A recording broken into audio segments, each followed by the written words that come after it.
Welcome back to FOMO Sapiens, the show for entrepreneurial thinkers. I'm your host, Patrick J. McGinnis, and it's Tuesday, so you know what that means. It's time for another round of PatGPT.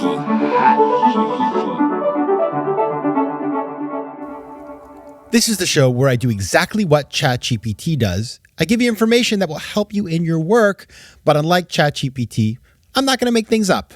Our topic today is 5 funding options for your business idea. All right, let's go. Start generating. So here's the thing. Good news, bad news. Good news is, compared with a long time ago, it is much easier to fund your business than ever before. There's a lot of money out there vis-a-vis 20 years ago, whether you're doing something that requires venture capital, bank funding. There's just more, right? There's more firms, there's more banks, there's more online, there's more alternative. At the same time, the other happy news, which is great news, is that the cost of starting a new business has declined meaningfully over the past 20 years.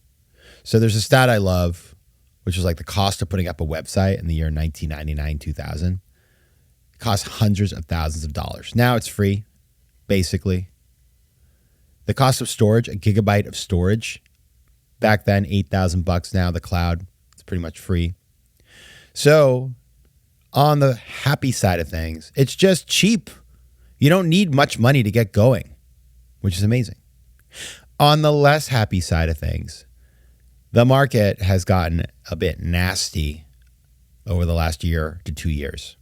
Now, what do I mean by that? Well, we had this boom in funding that was fed by very low interest rates and a VC boom, where basically you could raise a round of capital or get a loan for a ham sandwich. Now, that is not a good thing, and that's why you saw a lot of really dumb companies getting funding. Really silly companies that are all going bankrupt. Like, who needed 47 different types of food delivery? Especially ones that are like, we do food delivery, but only for organic foods made by people who smile a lot. Or travel companies that got so niche. Like, who needs uber niche stuff like that? Maybe it's okay, but you don't need to raise like $100 million of VC for that business. Like, that just makes no sense. Who needs NFTs? I mean, that's classical. Boy, I mean, maybe there's some ideas in there, but all that NFT stuff, that VC fed money, it just was sloshing around and people were acting crazy. Well, that's done. Nowadays, it is hard to raise money. That's not a bad thing. I mean, it's kind of overcorrected potentially, but, you know, it'll come back. And maybe it will be more sensible. Probably not, because FOMO. But if you want to raise money right now, you just cannot count on the silliness. You got to be a little bit more prepared to work it. Now, there are exceptions, of course. If you are raising money for a company in AI or climate, you could just say it's a ham sandwich made out of AI and climate, and you will raise money again, not without too much trouble. But of course, we know how this cycle ends. If there's an idea that isn't all that good and you raise money, it's not like the idea becomes better the more money you spend on it. Usually, it could happen, but generally, it just means you waste a lot of money and end up without anything. So anyway, that's my tough love for everybody raising capital. But what I want to talk about today, and we'll do this after the break, is, you know, assuming where we are right now, like, what is the right way to raise money? Where should you look for capital? So we'll talk about that right after the break. FOMO.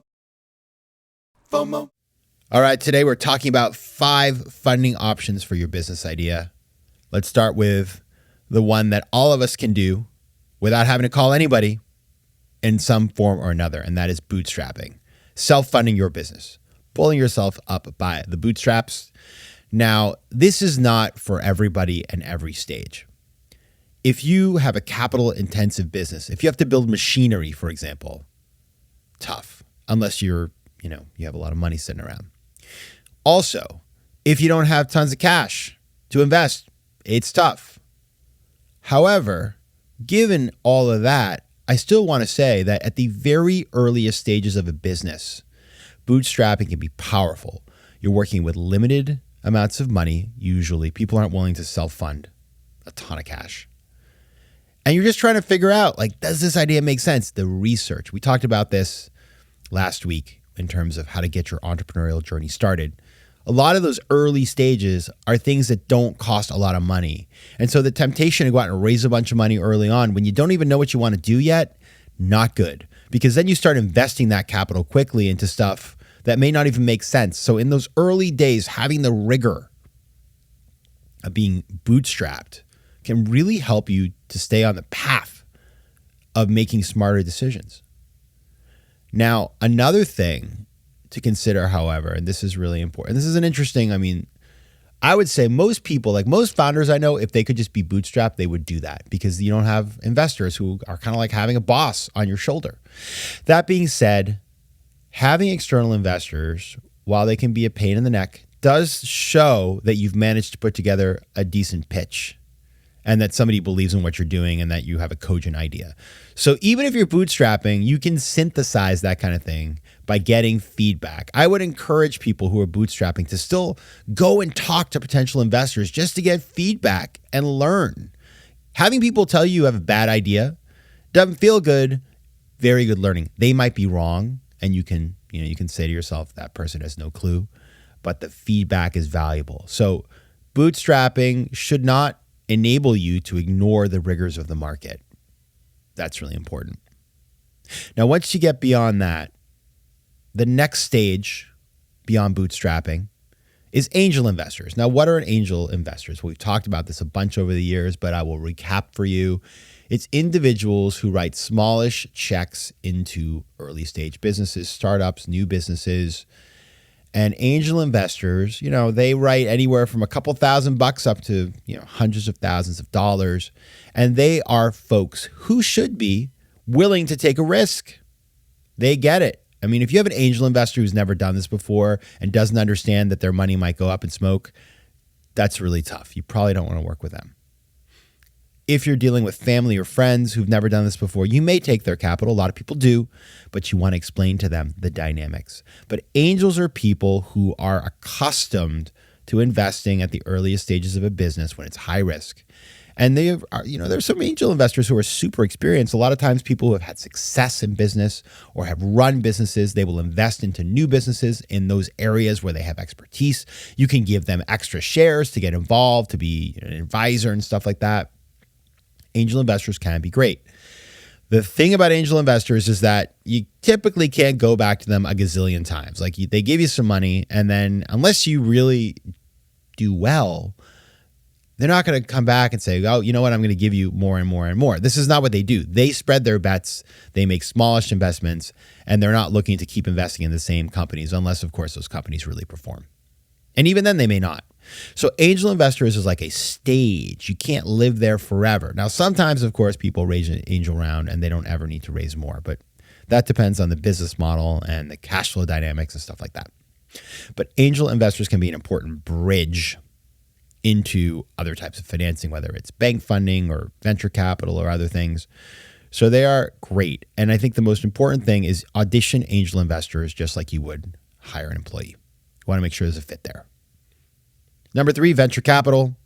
We'll talk about this in much more detail later in this series because venture capital has this sheen of like, ooh, VCs are so smart and wonderful.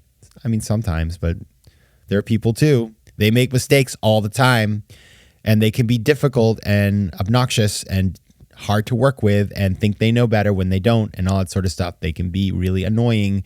So please don't glorify or romanticize VCs. Don't do it, because you will end up being quite disappointed. Quite disappointed. And the thing about VC, and this is the most important thing that you keep in mind, it's not for every business. Like we've talked about the Jam Company over the last couple of weeks. I had worked on a project for Stonewall. That's not really a VC funded business. One could do it, but VC is really for things that scale hyper rapidly because VCs want massive returns. And if you're opening a restaurant, unless you're kind of going to do some chain like, a Sweetgreen or whatever, is not appropriate for a VC. And so thinking about the nature of the business you're building and where it is going and what the returns would be for the VC and then getting their feedback, That's really important. What you don't want to do is waste your time chasing VC when it's not a good fit for your business. Number 4, crowdfunding. Now, crowdfunding used to be so popular. Kickstarter, Indiegogo, all that sort of stuff. Less popular now. However, still around. And I think it's one of these things that it was a bubble like everything else. Everybody wanted to crowdfund everything. But it can still be appropriate, especially when you are crowdfunding by pre-selling your service to potential customers. It's like, hey, I'm opening up a coffee shop. I am selling a discounted $50 gift card to what we're doing here. That's a great way to basically just like pre-sell things. That may not cover all your needs because, of course, there is a cost of goods sold associated with that. But thinking about how to mobilize potential customers into being a financing source, very powerful stuff and worth consideration depending on the kind of business. And finally, small business loans. So banks do give loans, not always to everybody, but they do. And so going and talking to your local bank and understanding what they can offer is way better than putting everything on your credit cards. Way better because it's credit cards. Ouch. It's expensive. And of course, loans are more expensive than they used to be, for sure. But you could do working capital loans, inventory back loans. There's a bunch of different ways to play this. So go get informed. Go down to the branch of your bank and just talk to a banker. They are there to help you. That is their job. And it can be a little scary, but I promise you, they're not going to bite. And many companies take loans. Now, this is easier in high credit markets like the US, but it does exist in many parts of the world. And the great thing about a loan, you just repay it. They don't own any of your business. Isn't that nice?